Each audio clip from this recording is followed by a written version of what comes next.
Howdy Tamers, and welcome to another episode where we cover Digimon BeatBreak. This time we're going to be covering Digimon BeatBreak episode 4, Family. I'm Kobias, and I'm once again joined by Guz. Welcome to Brazil, it's about family. It's a Fast and the Furious reference. Yeah, I got that. Just where'd Brazil come from? Like, that's where it happens. It's in that one where they go to Brazil. And Vin Diesel comes out and he just goes, "Welcome to Brazil," and then they start talking about family. That's where that's from. How about you get on top of your Fast and Furious trivia, gentlemen? What the? Yeah, we need to get on with that Fast and Furious lore. And yeah, of course, as you can probably tell, I'm once again joined also by Geo. Hello. How's it going? Yeah. Family's everything. We are a family in italics now. So, just quick housekeeping. We mentioned this in the coverage for episode 3, but we're recording this just after recording episode 3. Episode 4 just came out today. So this is more or less so I'm up to date, because I was kind of because I was a bit busy and Guz was busy, so we couldn't just record episode 3. But now we're doing both bang bang one after the other. So yay, I'm up to date. Thumbs up to that. For a quick synopsis. For a quick synopsis of episode 4, Tomoro causes the gang to lose a Digimon that they're tracking and fighting, which is Macmon. And this is because Tomoro isn't really as connected with Gekomon as he should be because of the lack of this connection. So there's some brief conflict within the group, but they end up reconciling and they end up strategizing to catch the Macmon. So discussion and decisions, and that was really bright lightning, so hopefully the power doesn't go out, because that would suck. Anyway, so that is very true. And there's the thunder. Anyway, so this is going to be great. Great. This is going to be a real texture. Gamble, this one. Yeah, real gamble. Hopefully the power remains on. Hope for that anyway. Episode 4.2 as we pick it back up again. Yeah, but we'll do our best. So hopefully we don't ramble about things that aren't Digimon, that aren't BeatBreak, and that are Frontier, which tends to be what we're all about. So discussions and decisions. What were our highlights for episode 4? Highlights. Okay, the first scene. Gotta break it down. The first scene, I was on the edge of my seat. Geo is ready. Why was I on the edge of my seat? I see a motorbike speeding down the highway. You know what my first thought goes? Beelzemon. Yeah, I thought Beelzemon. My boy is here. Let's go. He's here. We're gonna rock this world, and then it becomes a low light eventually. But, no, I mean, I could tell it was Macmon because of the colors, but you're right. For a split second, there was this is either Beelzemon or it's Macmon, but I felt like Behemoth. Or Behemoth. But it felt like a little bit too early to jump into just Mega level Digimon. So we're kind of doing, adults. Maybe we had. I don't think we've even seen a perfect level yet. We've seen just adults. But so I was it's Macmon because we're not gonna jump straight into level 6s just yet. I mean, could we could? Yeah, could. Oh, okay, except for Gokumon, yeah. So we have, but not as not as the Mon of the Week. I mean, still, it was just seeing my boy. I mean, I thought it was my boy, and then just so that's one highlight, and then. My other highlight for the whole episode is literally 2 words. Paralyzed Echo! Oh, that was so cool. Dude, that was so fantastic. I loved it. It was great. And my favorite part of this episode is when you decided to scream that and the mic cut out. That was the best. Yeah, that was pretty great. But, he paralyzed his microphone, But, I just... In relation to the Paralyzed Echo, I'm not going to scream it because that's Geo's job, but I really just liked the strategizing in this episode. And so far BeatBreak has been more strategy instead of just hey, have you tried hitting the opponent harder this time? Which is very shonen of just I'm just gonna I only punched a little bit. Maybe I should try punching harder. And I love Digimon, but a lot of the time the battles are just like, have you tried doing a big attack or combining your attacks? But they're strategizing, which does happen in Digimon, but not as often. But BeatBreak seems to just be doing that more, like they're working as a team. When they don't work as a team, when they're just attacking and trying to fight, it doesn't work. But when they're actually working together, doing what the Digimon's strong points are, the battles work out better. So that was like my main takeaway from this, is like it's more strategy than just make a bigger fireball. Yeah. It feels like it's going more to like the JoJo's Bizarre Adventure school of creative problem solving. And to that extent, Wolvermon is the Swiss Army knife that will help the Glowing Dawn. Yeah, I love Wolvermon. Yeah, like every single episode we see a different type of alt fire coming out of that thing. Yeah. Which allows better terrain control. Elements specifically targeting like the mushroom dudes way back when, right? Yeah. Like all these different things to allow this. Oh, sorry to hit my mic. Sorry, team. It allows all this flexibility to handle all these different things. Where I originally, like I said, I thought Chipromon was going to be like the utility kind of Digimon. I think I have to reassess. I think that even though it spams basically Thunder Wave, which is a valid strategy. I do think that Wolvermon's probably the better utility mon at this point in time, because all Chipro's done is scream and look at things real hard. And don't get me wrong, as somebody who does both of those things, it's not that much of a talent. Yeah. Yeah, but it's cool though. Yeah, it does well. It got to look at Fangmon's booty. I mean, you know, I guess that's that. Very helpful. Yeah. But yeah, I'm trying to think of other highlights that I had, because I felt like I didn't have that many highlights for this episode as the other ones, but I like how we have like more of Tomoru's kind of character. We're getting a little bit, where they're fleshing out the characters a little bit more, where, thank you Thunder for interrupting me, we're seeing more about that there is more of a connection between the human and their partner Digimon. They're more reflections of themselves. Like, you're more similar to your Digimon. Like, they have, like, similar things. Like, Tomoru and Gekomon both like food. So, Tomoru likes food, except for broccoli, apparently, which I still can't get over. But Gekomon is kind of a glutton. He doesn't need to eat human food, but he will. And there's that nice kind of moment, because halfway through the episode, after their conflict, everyone's kind of eating Tomoru's food, and Tomoru's not eating much, but at the end of the episode, they're all saying, here, you can have some of my steak, you can have some of my steak, you can have some of my steak. Like, that's kind of like a nice moment there. I think what's also really nice, just to build on that, is, like I had mentioned in one of the other episodes, that Digimon had been a narrative reflection of their respective tamers, chosen, what have you.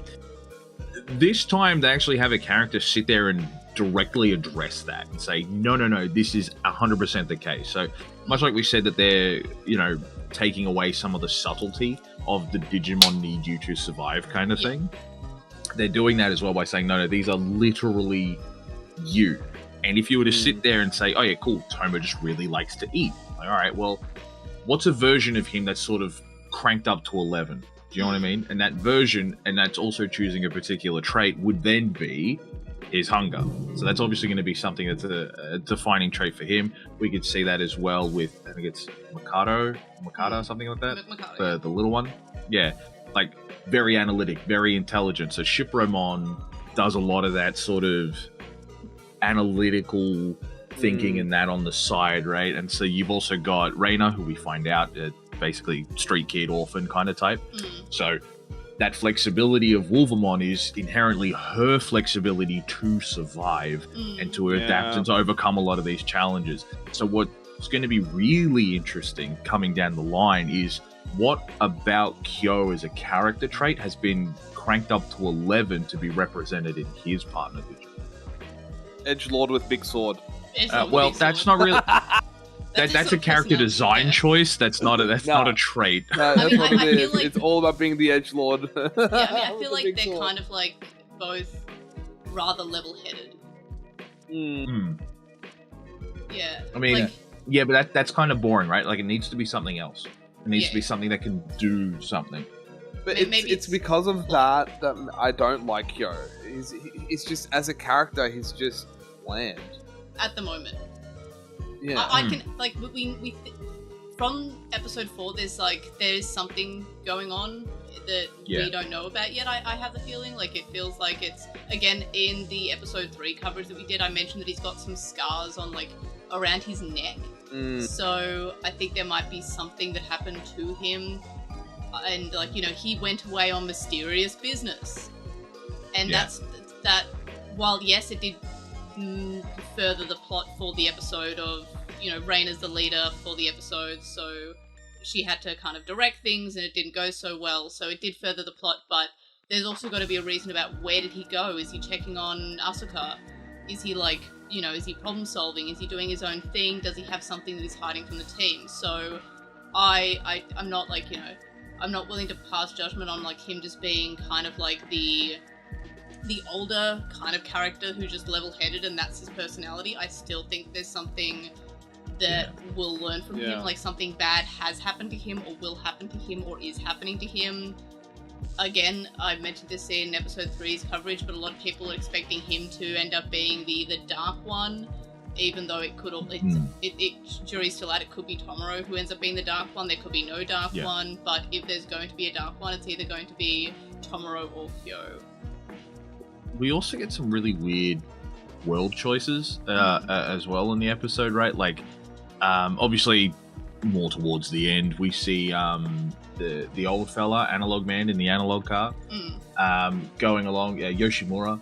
We see him put in the back seat, and what I'm going to assume is in the absolute back compartment. Maybe the person, when they transport them from location to location, like he's just their quick travel kind of thing. And then they drop him off for the police and that. Like, where does he take the now baby stage Digimon? Where do they go?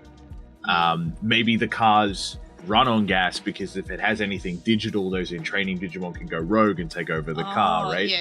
That's possible. Why is leaving the, you know, like, if you've got a bounty and it says dead or alive, why only half of the alive?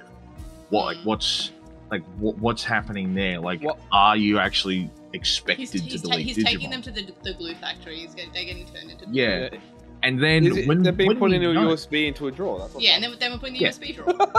But like, there you go. But like, we've also got like the weird bit, right, where they're like, oh cool, it's 100k, hell yeah, like we can do this job. Previously for Pierced Hyemon. Then we find out they get 50k, and they're like, oh okay, well that kind of sucks. It's like, yeah, well it's always half. But it's sort of like, all right, cool. Then Kyo comes back, and everybody's got really big, thick, juicy cuts of steak. And so like you know, inflation the way it is now, like if this is in some dystopian future, like imagine the cost of a really nice steak. Like there's something going on there that we don't know about, and I'm sure the show will tell us or show us at some point what's going on there. Yeah. Like, is he secretly, like, working for the Ministry? Are the Ministry the good guys? We don't know. No. They definitely don't. They definitely feel kind of like, you know, evil organization. Yep. And we don't know what they're doing with the Digimon. Are they going to do something awful with these Digimon? Are they making an army of Digimon? Are they doing something that, you know, isn't so good? Ideally, you know, if they were the good guys, they'd be, like, kind of trying to basically turn them into good Digimon to be helpful to people, like doing the Lilo and Stitch thing of like, hey, you really like being like a racing, going fast motorcycle. What about if you joined like a motorcycle club and you like hung out with them and stuff like that? Like, you know. Sorry, my brain immediately went to like, oh, we'll put you down to work at the tracks. You can try to outrun Dobemon, Centaurum. Find drag race these Digimon. Let's go. I get the impression that they're not doing something positive with these Digimon. They're not repurposing them in some way that like Ghost Game did, like finding something, again, Lilo and Stitching it and finding something that the Digimon is good at and will enjoy and will be happy doing. They're not. I get the impression they're not just sending them to the digital world like what we sort of saw with Digimon Savers, where they're just like, oh, this Digimon's being bad. We're just going to take them back to the digital world. They're not doing. I get the feeling they're not doing that. So they could be using them as weapons against their political opponents. They could be using them as, just weapons or armies in general. I don't know. I get some bad feelings about the Ministry. What if they're a battery? Oh, they're powering a battery. Because if we're looking back to like episode, and this is like throwback to episode 1, but remember how there's like this massive big ass egg that's just like the giant egg. And it's like this like it's like meant to be like the utopia of the world. It's like everyone should be going there, and everything else is obviously when you have a place that's meant to be utopia, that's actually more of a dystopian. And that's where they get their energy from for the for everyone having like consistently online Sabotama and everything is connected to it. Like, what gives the energy to that? And so I immediately have challenges to all these points, but I'm gonna let Geo finish. Yeah. I mean, like, you could think of it as like some form of either reformed Digimon / becomes a battery source, or the code that goes back into the Sabotama. And that's probably what's gonna happen is the Glowing Dawn discovers, so that's where they'll come from. You're actually enslaving Digimon and converting them into the Sabatomas, and because then you can kind of like connect as to why Tomura, who's going to be the hero, I guess, if we want to follow that narrative. I'm still on the bandwagon of him being on the anti-hero, and I think there's a highlight here that kind of sets it up, but it's not the point. For this point specifically, going towards, I'm going to like liberate all the Digimon. Like, if we follow, I guess, the standard hero trope arc, he's distrusting, struggling to connect, struggling to open up. You can kind of see that with wanting to not be part of this so-called family, wanting to sort of be isolating and alone, and then you can kind of find the climax of it all towards the end, where it's like, actually, no, I'm going to liberate and save all the Digimon. Which is, for that to happen, they're going to be enslaved. For them to be enslaved, I think they're in the egg, being either reformed into the Sabatomas or used as a battery source. Okay, so let's break it down. Alright, so I do agree Big Egg is going to be something, because we've seen it in the background of a lot. It's very omnipresent, right? Yeah. Maybe it's my inherent distrust of government, society, all this sort of things. But like, we also see that, at least in the previous episode, right, with the Toma flashbacks, it's like growing to the ideal person, the ideal this, the ideal that, right? It's always pushing the idea that you're not inherently good enough to be able to achieve something better, which is kind of gross. But the reason why I would immediately disagree with the Digimon potentially being an energy source is quite simple. The reward to keeping them alive and sending them to the Ministry would be higher than deleting them. Because they would see it as a resource that they could then just outsource to people to go get for them, rather than actually using it. But then here's a counterpoint. What if, through deletion, they've somehow set it up that Digimon are all of a sudden going to the egg? So it's like, it doesn't really matter. Do you get what I mean? Like, what if that is discovery, where we have this mirror world, and even though we know we've got the mirror world entering into eventually the digital world, that's the bridge. But what if there's like, we potentially have thought that there's no evidence of that as this stage. Yeah, I know. What if is not a good counter argument? All right, Mr. True. Man. Just the same way as that magic and like jazz fingers doesn't explain things in fantasy world settings. Okay, what if doesn't count? Magic doesn't count. All right, we haven't seen that. If we're looking at the hard facts, and you would say that if their only way of acquiring Digimon is through capture rather than them being deleted, then you can like use the. It's definitely plausible that they're probably not using Digimon. But it's like, I'm definitely curious to see if we're going to be revealed that there is something sus about the whole egg, because there is clearly something sus about it all. I think if we actually address what's been mentioned, and I keep forgetting the chick's name, the one that got plotted. Don't worry, it doesn't matter. Hitomi, whatever, right? But like, she says she wants to lead a very good life, be an ideal person, and then go to the egg. I don't think it's the Digimon that are the batteries. I think this is very similar to a la Matrix, where it's about finding the right people that eat the right food, that get the right exercise, that have the right intelligence, What if they're going to Logan run it? Yeah. Yeah. I don't think the Digimon are necessary for that. as far as harvesting that information. Yeah, for anyone under the age of like 50 who is saying what is Logan's Run, it is like it's been like it's had like spoofs of it in other things. Like a lot of other things have made reference to it, but it is an old science fiction where you basically, once you turn 30, you are basically eaten into this battery power thing, and I think it's like, I think when you turn 30, and Logan is the main character, and he's just like, I don't want to, like, they promise you utopia, but like he's pretty sure that they're just like sacrificing you to become energy because it's a dystopia and they need energy for this thing. It's been a while since I watched it. It's been like 2 decades since I watched it, because I used to watch a bunch of old movies with my dad. But I'm wondering if it's going to be like a Logan's Run situation of, and that's why a lot of the people in this, except for like Analog Man and Sharky, who are there, well, that's their names now. I'm wondering if that's why there's not too many older people. It's a lot of younger people. Is that once you become like this 30-something, then you just a sacrifice to the egg, and that's where your e-pulse goes, and that's why they get all the kids have like. It's probably the implanted. e-pulse in them. Yeah. Less so are they than just the doing Digimon. Logan's Run?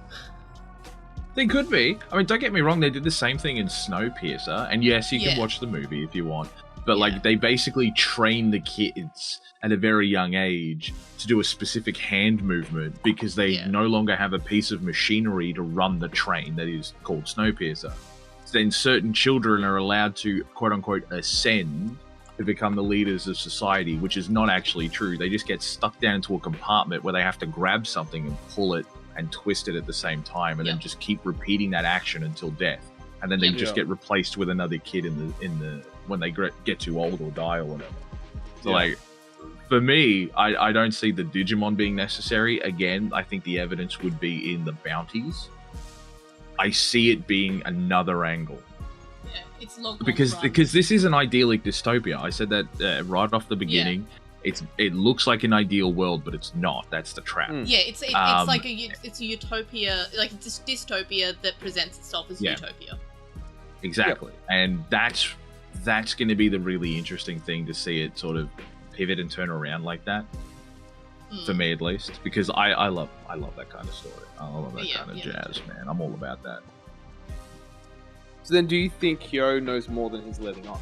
Yes. I think Kyo knows something, and I think that Toma's brother, while a victim of this system, also knew something. Yeah, because we know that Toma had no idea that Digimon existed, yet his brother did, and we don't know if his brother had a Digimon or not.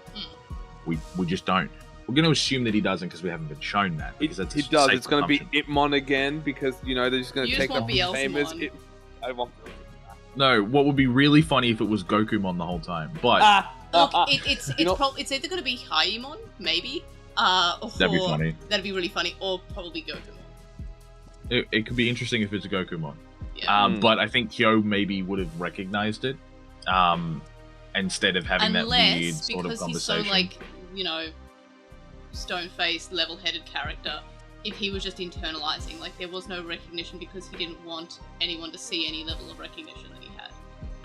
There is that. He could be Itachiing the whole thing. Do you know what I mean? Yeah. We don't know yet. With this, alright. So let's.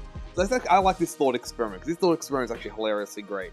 So let's take the idea that Kyo is actually working with the ministry, the government, the freaking overlords of this idealistic dystopian society that we've established.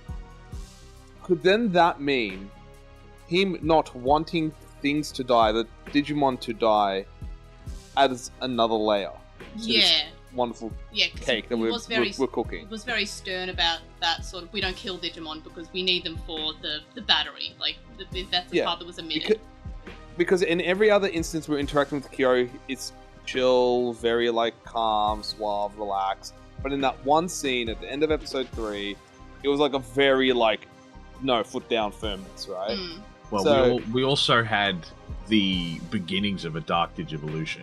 It's unknown if Kyo knows how dangerous that is, but the fact that a rookie, being Gekomon, basically was outputting power enough that his ultimate Digimon had to respond by deflecting and neutralizing Gekomon as fast as possible. That's not something to sneeze at. But like we're going back a few episodes now. You know what I mean? We're doing because the tangenting again. That's the nature of the story. It's just the nature of storytelling in general. It's like there's so many previous things that with new context add so much deeper meaning. Yeah. No, I agree. Do we have any other highlights? Because I do have one more, just a very minor one. I really like how, again, going on from Digimon don't need to eat, but they can still enjoy things, is Pristimon's, like, the smelling of the tea. Like, that's how Pristimon enjoys food and drink. Like, just by smelling it. And I really thought that was a cute little bit.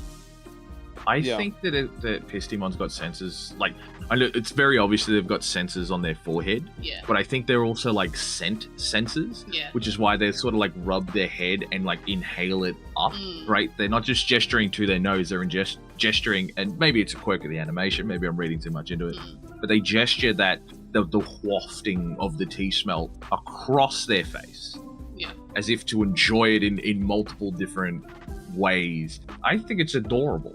I'm really warming to Pistimon. Yeah, that's fair. Highlight for me is also the focus with Reina in this episode. I like that even though we can like talk about what was happening in the background with Kyo, there's still that fixation on Tomura as the main character regarding what's like he needs to wake up and whatnot. Still think he's going to be an anti-hero, and again we'll get to that in a second.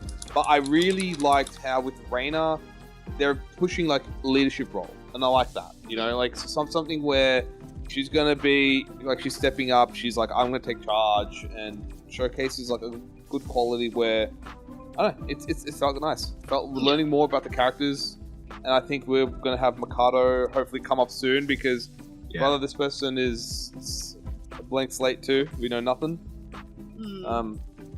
But you know, I like how they're fixated on with Reina and then Pristimon, and the way they use Pristimon to showcase that connection of like your Digimon reflects who you are. Yeah. I think I wonder if it's another Chekhov's gun moment. You know what I mean? Like Reina has to step up to do this leadership role because Kyo's not there. Ellipses. Do you know what I mean? Like, what if Kyo ends up leaving the team for whatever reason? Maybe he gets captured by the government for being a double agent, right? He's doing their work but sabotaging them at the same time, kind of thing. Yeah. Maybe he gets booted off the team because they find out he's actually neck deep in some other far more heinous shenaniganery, right? And so now Reina's stepping up to be the leader, or at least strategic coordinator, or whatever that is, because they can no longer rely on Kyo. What if this is foreshadowing of what's to come later? Although, while we're on that, I will say, despite us sitting there and saying, oh, I really hope she's not going to be a romance character, we did get a blush out of her from both Kyo and Toma, respectively, and I'm like, God damn it. I think that might have just been like a physical touch moment, like more of like a friendly blush of like, oh, I'm just, I'm bashful kind of thing. Like, rather than this is a romance thing. Like, it could just be like I'm being, like, acknowledged as a human being. Yeah, it wasn't very swoony, but, like, I always sort of pinch of salt those little anime moments, because I'm like, where are you going with this? Like, I don't want you to go there, but where are you going with this? Yeah. Do we... I definitely... Okay, so the highlight, I still think that, that the whole family, the whole sweetness, all that wonderful jazz that we've established is just still setting up for the ultimate betrayal that Tomura is going to do it down the line. That's not a highlight. That's not a highlight. That's a prediction. Yeah, that is a prediction. It's everything. I feel like someone is going to break someone's, like, friendship heart. Ankle? Your old ankle. Oh, God, that was like exactly. As like in terms of highlights, like that was so like visceral, like that, like the snap of the ankle. Like, that's like when I got a grade 3 sprain like 7 years ago, like from rollerblading, and like that was just like that's exactly how my ankle went. Like, oh my gosh, yeah, like that was well done. Do we have any other that was one you could feel. Look, I don't like Macmon at all. But I think it was actually kind of interesting to see it do something, because I've only really experienced Macmon via the TCG. I think it was in Colin. Yeah, well, I didn't see Colin yet. Good. Good. Okay, the best thing and about I'm no Colin... proctologist either. Yeah, the best thing about Colin... but Guz, the best thing about Colin is that it's not Frontier. Thank you. Yeah. I'll consider it. But yeah, like, it was really fun seeing a motorcycle character just sort of do motorcycle things in a very creative combat kind of way. Because I don't think we would ever see that level of creativity from Digimon, because again, as you've been on and on again about Kobe, it's been big punch or bigger punch. Yeah. And I think like the flips, the knocking things back, the doing stuff, it's been very, very interesting to see how they could actually build onto that. And even when Gekomon like jumps on it to like in the third act and then just goes and hugs its break on its horn, which I didn't even know it had. That was so cool. Yeah. And it's like, what the heck? Like, that was funny. Like, that took some genuine care into thinking on how they will solve that problem that isn't just, cool, Gekomon now digivolves, does laser beam game. Yeah, which again... I was actually expecting something like that to happen, and it didn't. I'm really glad that, again, I keep on mentioning this, but I'm happy that we're not just doing the, just evolve and solve all the episode's problems. And I was kind of worried that was going to happen, like, Tomoro has had, like, you know, a character breakthrough, he's just going to evolve Gekomon, Gekomon's just going to evolve to a giant lizard, and then just stop Macmon himself as the evolved form. That's what I was worried was going to happen, but no, they ended up doing actual strategy to catch the Digimon, which is fine. I mean, like, Macmon's an adult-level Digimon, so they don't need, you know, that they already have an adult-level Digimon on the team, and then they've got 2 child-level Digimons. So, we don't really need to do the overkill of just evolve into a big lizard. Problem solved. Like, not to mention Thunderwave spam. Oh, and the Thunderwave spam, the paralyzed. Yeah, that was crazy. That was crazy good. I was actually worried that Macmon might have digivolved there on the fight there, because the one thing that's really fun about this, every time that a person that uses a Digimon, their hands glow, you have to really watch what shape the Digimon takes, because if they go into the egg, then they're digivolving, right? But if they don't, they're just getting powered up, and it like you get that little heartbeat skip moment where you're like, oh, what's happening? Like, is it just a power up, or are they changing? Like, what's going on? A lot of the time in Digimon, when there's a glowing thing, that just means evolution. But now it's just not evolution. You're just having emotions, so you're powering up your Digimon. And again, I really do appreciate that. Yeah, you gotta watch, because it could just pop off in a second, which I think adds an extra layer of edge to the combat, which I hadn't thought I'd enjoy. Like tapping into the emotions, Yeah. Are we ready to just move like on the to glowing.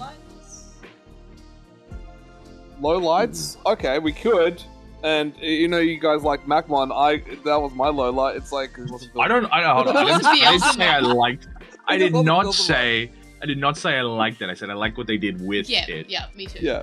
I like that they put some thought into just, again, using the brakes on the Macmon. That's clever. It shouldn't be clever. That should be an obvious thing, because it's a motorbike. But using that in the battle, rather than just, again, big punch, make bigger punch, big fireball, make bigger fireball.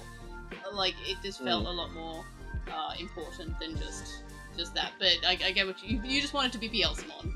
I wanted to be Bielsamon, but like on an actual proper note, the low still with Macmon is the fact that, like, I know in the last episode I was raving about why Fangmon was my favorite one of the favorite character in the episode, because of the 3-episode arc that goes into him being a minor antagonist. We then come into this episode, and then we're just introduced to a throwaway antagonist. It's a mon of the week. And it's just a mon of the week, and it's a very important one of the week. What do you mean important? It was just it's very important. No, it's very important, because it's a representation, right? We get told this of the person that they're connected to, right? It is just a motorhead that just wants to go fast and do a bunch of things that's working for someone who's been dead dropping a bunch of targets around for people with highly specified... Yeah, right? This is a very important one of the week with a very important meathead that just wanted to do the fast, right? We're basically just kneecapped Sonic, and that's hilarious. And maybe the government and or some other type of shadow broker, right? Like a mafia-esque deals. Which might doing be the good some guys. shenanigans on the back. The bad guys, maybe this random entity are the good guys. Yeah, I mean, the mafia historically is looked at for the community. I'm just saying. Yeah, unions and stuff, like in America. Yeah.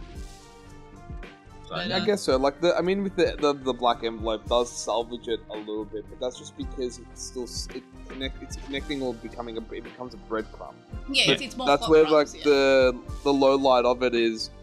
It's just we introduce this Digimon, this whole interesting combat scene, and it's just meant to be purely a plot device. Yeah. And I guess at the end of the day, no matter what we're going to face, we're always going to face plot devices that are just going to be introduced into each episode because it needs to be a plot device. It's just a shame that this one thing that started off this really cool, because don't get me wrong, I think Macmon's sick. I think it was also really cool. Just he's not I slightly wished it was Billsmon. It's just not Yeah. Billsmon. But I still think Macmon was cool. And then to just find it's just purely meant to be a plot device and there's nothing beyond that, aside from a crumb that is meant for something else entirely, is just, okay, well, I guess we've got our Digimon for the week. I think look, I know it's your low light, and I can agree to being disappointed by that to some measure, but we can't always have each and every single villain linking up for multiple episodes. You know what I mean? Like, we need some mental bandwidth to be able to absorb some new information, and I think this one was more about the individual thing. I'm not going to take away your low light from you, but I get the why, but obviously that's not good enough for you, and that's okay. I do have one minor low light, but I'm not sure if anyone else knows, but I felt like the animation was still good, but I felt like the animation was slightly not as good as previous episodes. It felt less dynamic, a little bit more static. It didn't feel as colourful at some points. It was still good. I still thought that there were no glaring issues with it, but it's just something I noticed that it just didn't feel as kind of the setting. Yeah. But also, it's just a road and a gas station for the most part. Yeah, but it could have just been entirely setting based. I felt like some of them just didn't feel as dynamic. But that was just me. But otherwise, I don't really have any lowlights. It's just more world building and crumbs and setting a scene for the rest of the series. But other than that, I don't really have any lowlights. My low light is Reina forcing the family nonsense. I actually can't stand that in media. When you've been around the characters, right? Maybe they're in universe time. It's been a week or two. I don't know, but when they just turn around and go, "No, that's it. We're family." It's hold on. They just met. Dude, I don't know you from a bar of soap. What are you talking about? Family? Thanks, Luffy. Yeah, finding someone you're Nakama now. That. No. I really don't like that. In fact, I think Toma had probably. I was actually really expecting an outrage and be like, hey man, I'm doing this for my real family, my actual brother. You're just a bunch of people that I'm forced to hang around with at this moment. Do you know what I mean? You're not family. You're just another group of jagovs that I just got to hang around. That's it. You're a means to an end. Once I get my brother back, I'm bouncing. I'm out of here. Yeah. So, I was expecting something of that, because again, I think in this episode specifically, this is where you see the whole Toma equals Sasuke, Reina equals Naruto kind of vibe. Yeah, the red Oni, blue Oni, which is usually, the red Oni is usually the Goggle Kid, but now it's kind of flipped. It's given the Goggle Kid is kind of a little bit more reserved. He's a little bit more I guess, the Joe of the group. He's a little bit uncertain about things, It's less I'm just gonna punch it harder, but Reina's got that instead of the Goggle. Yeah. But when Reina punches harder, Reina also punches with the right bullet, which I think is very fun. Yeah. Do you think that the whole trying to have the family trope point come from Reina is meant to actually highlight the naivety that the characters have? Because there is an element of we've got Kyo being a bit sus. Yeah. And that's fair and valid. More Sasuke. We have Sasuke, Itachi? Is that you? Yeah. Yes, it is.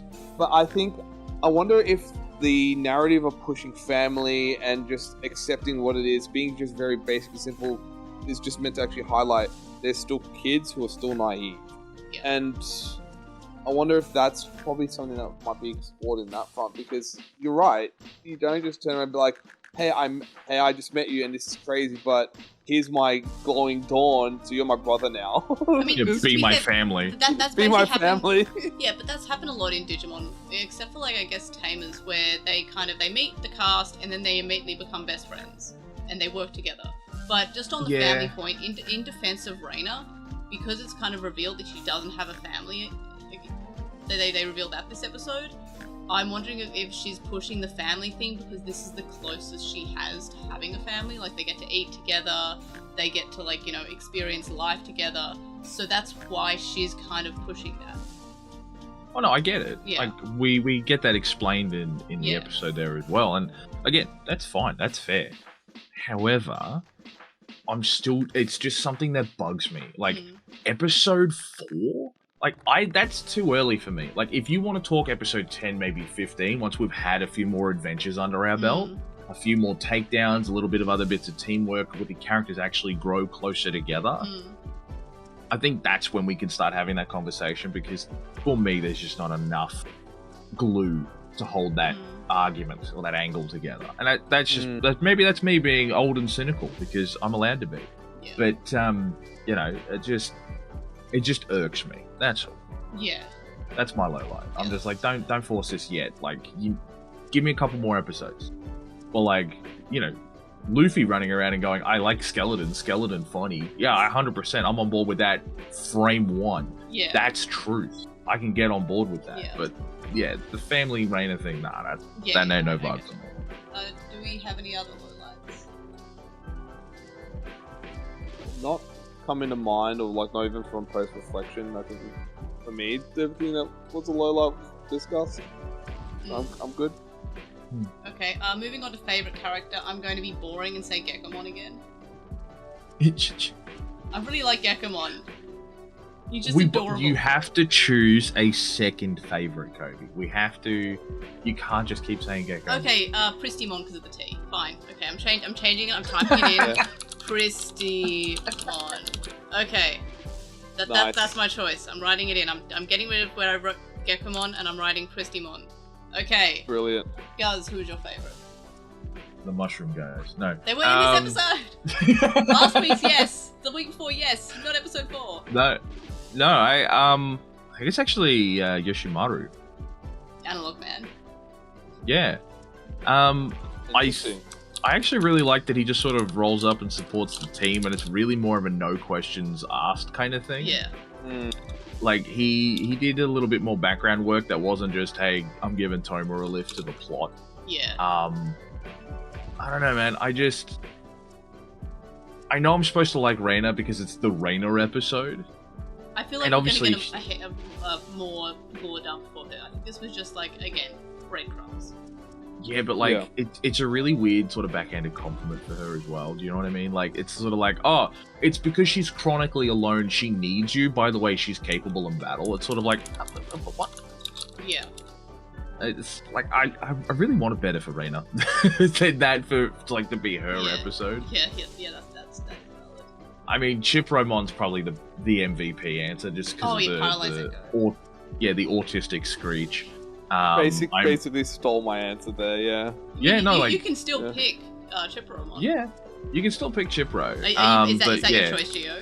I was gonna say my favorite. There's 2 words for my favorite. Paradise Echo. Okay, yeah. Freaking absolutely goated. I think it's great. But yeah, you know what? You choose Paralyze Echo. I'll choose Chipromon. How's that? I think you you know what? It's one of the shake hands deals. Wait, so are you picking Yoshimaru or Chipro? Look, I think Chipro, I think spamming it was funny by itself, but it's just kind of, I think it's kind of lazy that it was just that, like, 3-4 times. Yeah, I thought it was useful though, strategy, I like that. Oh, look, it was, and that was the theme of the episode. So final answer, Guz? I'm choosing not quite Analog Man, and the Analog. Yoshimaru, okay. so those were characters. Rating out of 5. I'm kind of like jumping around like how I felt about this episode, so I'll let y'all give your ratings and I'll see if mine changes at all. Guz, rating out of 5. 3.7. 3.7, and Geo. Yeah, I was gonna say around like 3.8, 3.9. Okay, 3.8 or 3.9? No, you have to give an answer. 3.9. 3.9. I'll say 3.9. Yeah. I wrote down 3.4 after watching the episode, but after talking about it, like, it kind of went up a little bit more. So I think I'm going to give it like I'm gonna give it 3.8. So we've got 3.8, 3.7, 3.8, 3.9. I think the only redeeming thing. 6.7? No. 6.7. I think the only redeeming thing in the episode was when Loogamon couldn't get out of the top of the truck. Poor baby, yeah. Yeah, I think that was about it. Like, yeah, alright, cool. Tomer and Reina got their friendship sorted, yeah. And they all had a really nice looking steak, and I'm not jealous at all. But, you know, I don't think there was enough there for me to really, like, get super excited about. I think what was more exciting was maybe Geo asking about potentially Digimon sacrifice, and then me adding no human sacrifice ? And that was more interesting than the episode. Like, it felt like there were some breadcrumbs sprinkled here. Again, we can talk about the whole what's Kyo up to. It puts Kyo into an interesting question, which then segues into the guy from the ball. That's just government and sus from there. But realistically, I think you're fixating or focusing on Reina's character, which is cool. We're introduced to Reina's character, which is cool. We're introduced to now a new theme, which is cool. But then it's like, you've already kind of done that for the past 3 episodes. I think it's just one of those natural setup episodes that's just, you're not going to hit the mark every single episode. So it's only natural that it would just not as hit hard, especially after episode 3. Yeah, it's a genre convention one. It's like, you are now getting an episode for this character. So in a lot of ways, it's more of a, like I said, it's eat your vegetables, right? Like, this is just what happens with anime and that particular type of storytelling. You're going to get every character as an episode. It's very blatantly obvious in the first season with Adventure, right? It's like, this is the Thai episode, and therefore Agu goes to Greymon, and then they move all along down the line. Yeah. And then they do the same thing with the crests, except for maybe it's like 2 to 3 episodes. Ooh, watch out! Or the crest collection arc, where each character finds their crest like on their journey. But it's more formulaic in other seasons, where it's just like, oh, we're in the evolution arc where, you know, you're going to get either a new evolution every episode or every 2 episodes or so. Yeah, and so, while that's nice to a degree. It's nice to have patterns. But this is it just falls into that. It's like, this is the Reina one. So if I could sort of just jump ahead to like the predictions for 5, I really hope we don't get another one of these. Yeah, honestly, like I'm ready to like maybe move on from just like the glowing dawn having infighting and conflict, like kind of things happening in the group. I want to see more like, okay, hopefully they just don't have like the on and off again, like, oh, they're working together, oh no, they stopped working together sort of thing. I hope that like after this they work together more consistently. Like, they don't just keep on going back.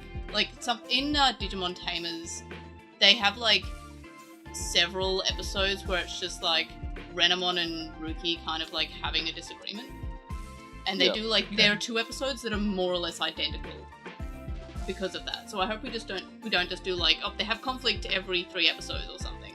But moving on, because we are running a little bit later, in terms of ranking compared to previous episodes, mathematically looking at our ratings for each of the episodes, this would put episode 4 in 3rd place.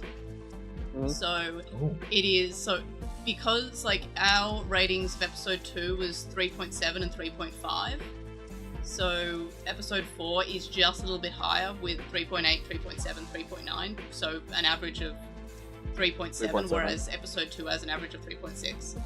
So it's looking mathematically at it, but that's how it is, how it's put. How do people feel about that? lines up with how I have it personally. Mine's like episode 3, then episode 1, then episode 4, then episode 2. Yeah, I've got comfortably. I'm just existing in a flow state right now, so rating the episodes doesn't really do much. Just for me personally, like if that's your kind of thing, that's your kind of thing. But it's like, just fun to see like how episodes kind of like improve throughout the show or don't improve throughout the show, and if there's like any lulls, I just kind of like doing that. But I've also done it for the past like few seasons that I've covered for the podcast, so it's kind of there. But in any case, that means we can finally move on to Pondering Postmon Pat and predictions, which means we finally get to read out the comments for Postmon Pat. So first up, these are just all from YouTube. We have Narumi Mori saying they like how the anime is building up the world and the story without needing to know anything past seasons like Adventure. So yeah, I do agree there. I do like how you don't need to know everything there is to know about Digimon to enjoy this. That's something that I do appreciate about Digimon seasons in general, where mostly they are standalone stories. Like, I like that. And they said they hope it gets better and the other characters don't stay in their stereotype traces. Reina the tsundere, Mikado the shy boy, Kyo the mama of the group. Yeah. And I feel like that at least won't happen for Kyo, because I feel like something a bit dodge is going on there. They can see the main characters being developed, but they're not sure about the other ones. And yeah, that's pretty fair. But I think that's everyone's concern at this stage. Yeah. Like, not to lessen that point, because we're all just sort of like, hey man, you got something great here. Don't drop the ball. Don't drop the ball. The ball is in your hand. Do not drop the ball. Yeah. That's why, like, I'm the fan of like if we for predictions, like the subversion of what like, I don't know if it's like I can mention it, but essentially the subversion is Reina ends up becoming the main character or the main hero.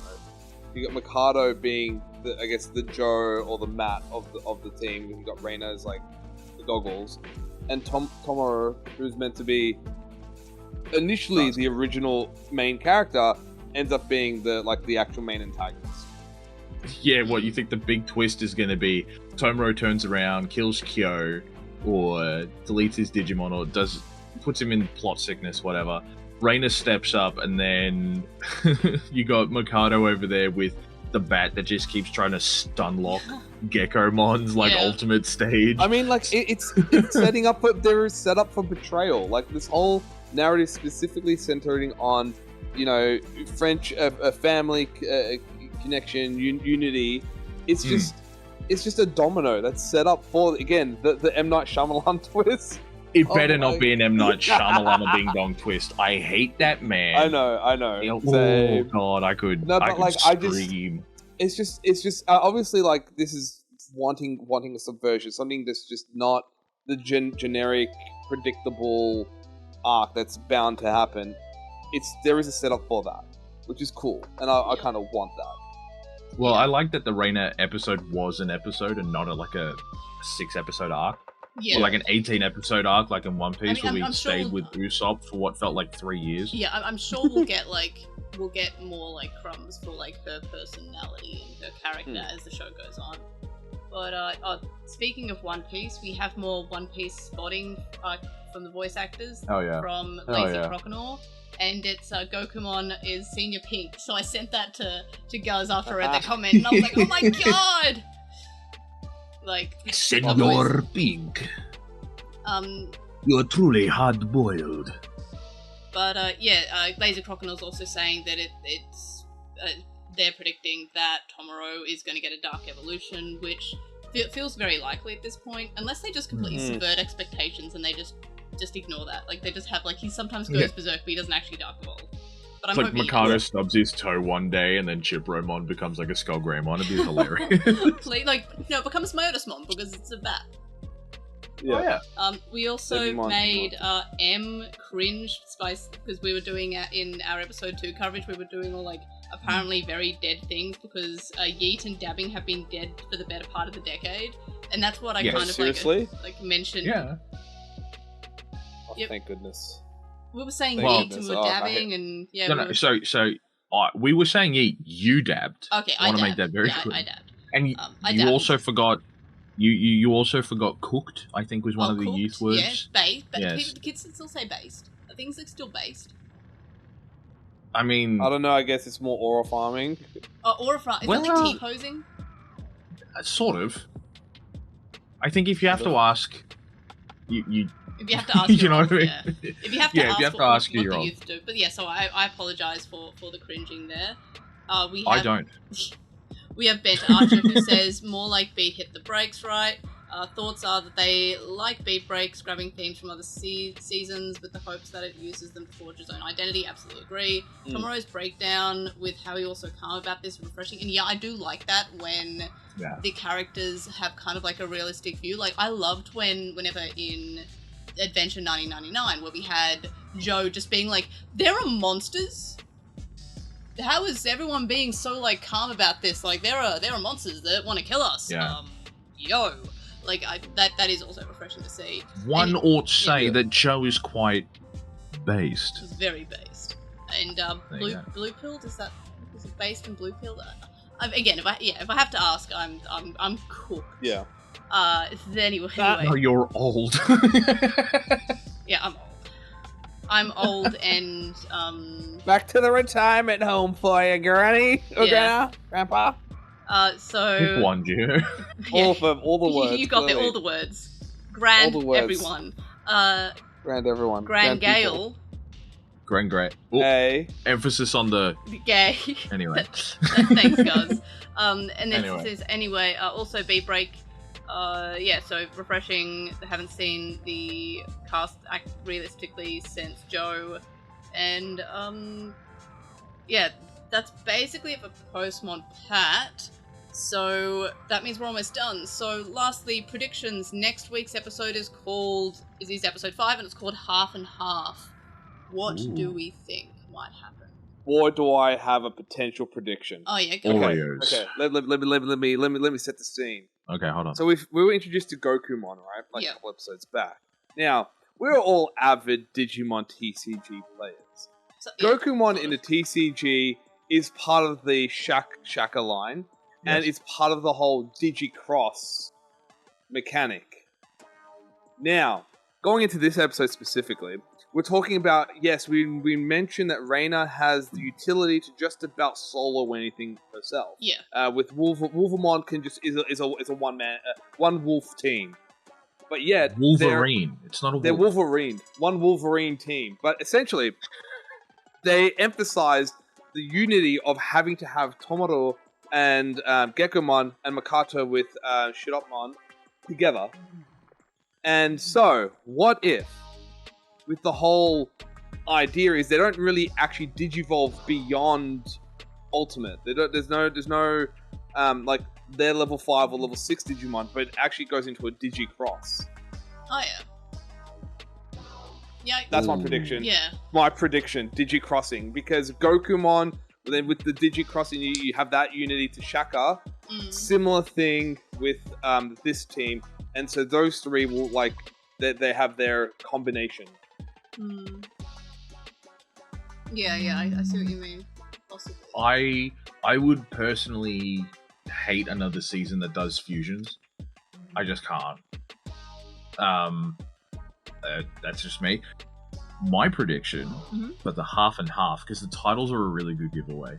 I think we might get some answers about Kyo. I think it's going to be... He's playing for both teams, sort of thing. I think we're going to be getting... Because it means, like, half over here, half over there, right? Yeah.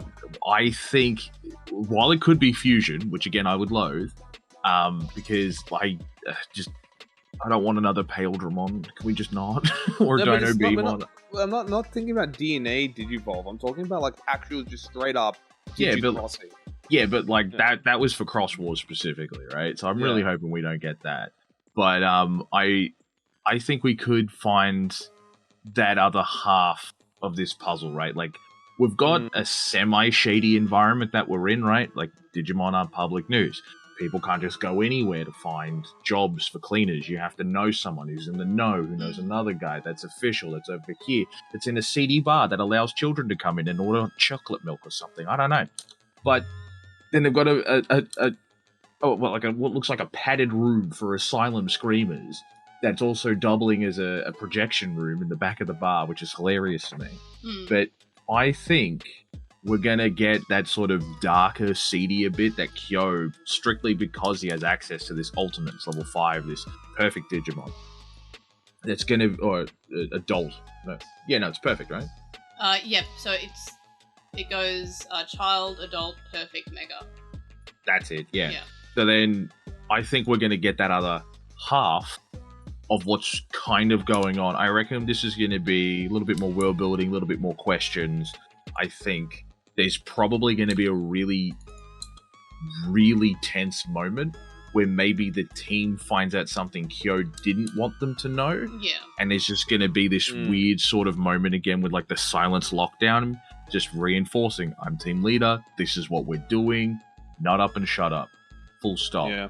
And then that maybe puts everyone on the back foot because Mama Kyo, who wears the apron, who makes most of the food, that does la la la la, is now showing that other half. So I would like to see that, because I don't think we're gonna. I don't think that fits another character. Like maybe Mikado has a secret history where they're actually the child of a mobster or something like that, and they used to kill people with their Digimon or something, and then they ran away to become a cleaner. I don't see that happening. I mean, it feels more co-coded. He does kind of dress like, some noble or regal kind of like character. Yeah, no. Or he's he too could put be together. a dead Victorian child who's actually a ghost. Yeah, Chipromon's actually the human. Yeah. Yeah, it's like a dummy reversal. Yeah. 100%. I don't know. It feels more Kyo, the episode, at least in name. Yeah. Because you can add credence to it. Where I know in this specific episode there was a conversation where Reina was very adamant about not wanting to let Kyo down. Yeah. And so when you sort of unpack, even if it was like just 2 lines, that sets a tone. That sets a tone that you can kind of like just basically sugarcoat and say like, oh, but she's finally found her place, it's her home, she doesn't want to lose her home, her family. But what if there is like the layer beyond that, which is essentially they've kind of developed this weird dependence or like this kind of perfection viewpoint of Kyo. So then that way, when you do have that betrayal, that's going to be gorgeous. Yeah. It's interesting. We're setting up some very interesting things. I think this could be a drama-heavy episode rather than a combat-heavy one. Yeah, I can see that, especially with how this series has gone so far, where it hasn't been particularly combat-heavy focused. But it certainly had its moments. From like the preview, like the next time on Dragon Ball Z, which I didn't see, so I don't like it. Okay, I won't say anything. I like the surprises. Yeah, I like to just go off the names and then just be like, ooh, what is it going to be? It didn't really give away anything, but we just saw a lot of different characters.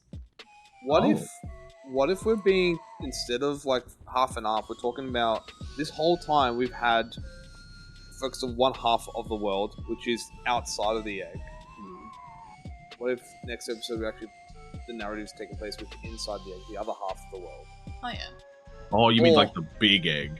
The big egg, or the other half, which is maybe we are going to be focusing around Gokumon or the and seeing digital what's up that side, the digital world. Like, because again, that half. And also that also begs the question: is this going to be like more of a Shambhala setting, because that's like a new area of the digital world? Because I hope so. That's also coming out in the new Digimon Pendulum that are coming out at the start of next year. So that could be interesting, especially because I'm fairly certain that Gokumon is from Shambhala. Yeah, because it's East quote unquote inspired. Yeah. Yeah. So if we get like world building, and the half and half is referring to we're world building for the digital world now, not so much the real world, because we kind of like have seen a bit of the real world. So maybe we start learning more about the digital world. Maybe Kyo is able to go to the digital world already, and that's where he disappeared off to. Or maybe he gets to go to the big egg. Or the big egg. But so do we have any other predictions? Are we ready to wrap this up? Because this episode had ended up being longer than the last recording. Oopsies. Oh, jeez, okay. Oopsie I'm good. I'm just trying to think of any egg dish that has half and half in the name, but I don't think there are. Omi rice. I don't think we're going and getting a restaurant episode just yet. Eggs Benedict. Oh, scrambled eggs. Smashed Avo Smash. Avo Smash. Yeah. Anyways, poached eggs. Poached eggs. They're like kind of cooked without being cooked. Yeah. There you go. Poached eggs. Totally cooked and based. Anyway, I'm not very. Yeah, exactly. Anyway, we're so based on our statement of it being a poached egg. Oh yeah. Wow. So let's wrap cheese this up. stands alone over that way. Yeah. Damn. Let's wrap this up before we make anyone else cringe that's not a cringe millennial. So, thank you so much for watching. Contact me and stay updated. Leave a comment on this episode on YouTube to join the conversation, and Guz will absolutely troll through your comments and lurk. So, always make sure to say hi at Guz and Geo in the comments. For a full list of ways to find out about the podcast across the internet, such as YouTube, TikTok, Twitch, and Twitter, head over to my Linktree, which is linktr.ee/LostinTranslationmon. If you enjoy the podcast or videos, you can show support by signing up on Patreon and get some cool rewards and help me hit some milestones. And thank you to my current supporters on Patreon, Stephen Reeves, who is widely Sifor on Archive Our Own, Kadawashi, Niobu, Sensation to Follow, Cheesite on Twitter at Cheesite236, Lisbon, who is Lekman on Tumblr, Nicholas, Magnus, Lucas, Jason105, Patrick, Jason, Shelby, Digital Hazard, who's on Twitch at the Digital Hazard, Tropimon, Vmon, Tamer, Kasai, Big Bad, Beetleborg, Flavin, Bent Archer, Cappy, Cyber, and Baltic Hellbird. You can also make a blah blah blah blah blah blah blah blah. You can also make that's all, folks. You can also make one donation on PayPal, which I'll leave in the description. It's paypal.me/airdramon. You can also donate to me on my Coffee account, which is ko-fi.com/airdra. And that's it. We're done with our back-to-back recording. We can now survive and enjoy the rest of our Sundays. Thank you. Digimon survive. Ooh. Digimon Time Stranger. I don't know what I was going with that. I'm very tired. Digimon time constrained because we went for longer than expected. Yeah, my apologies. But in any case, thank you so much for joining me, Guz and Geo. And of course, thank you for listening. If you're listening to this on YouTube, do the like, comment, subscribe thing. And of course, I'll see you next video. Bye. Bye. Thanks for having us. Bye.